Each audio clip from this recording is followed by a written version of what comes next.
Hello again from rainy Britain. Still water shortages, but there's like bits of flooding water everywhere. Anyway,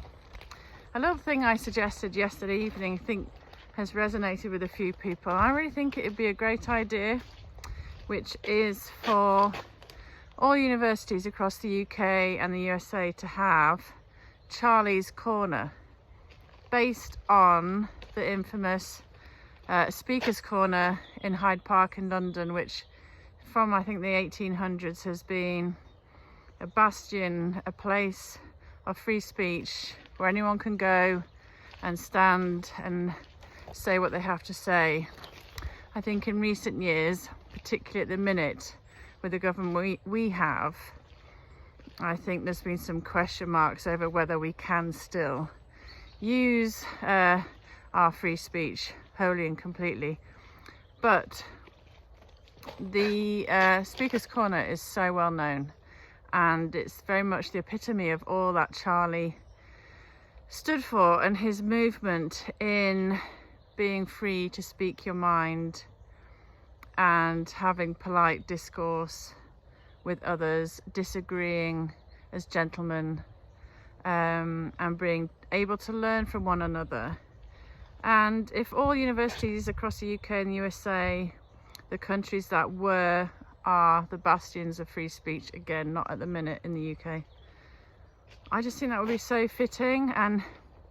such a lovely sentiment to Charlie and his work, and it would be a way of continuing his work and his movement in a way that he would want. And I think it's a kind of a double good thing in the way it would benefit all the new generations coming through our education system. And perhaps something they could do, which is something I did once in some sales training, was we had to debate in pairs, and we would be given a few topics one at a time, and you would have to argue one side, and then you would have to switch and you'd have to argue the other side,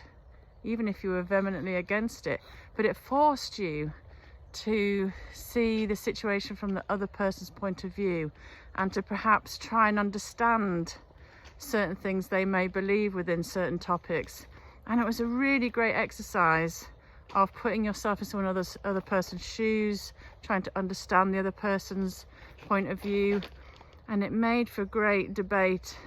learning and conversation. But anyway, Charlie's Corner I think would be lovely to have for generations to come, to do the very thing Charlie wants us to do, which is to speak freely and eloquently, and to end on good terms no matter what your opinions.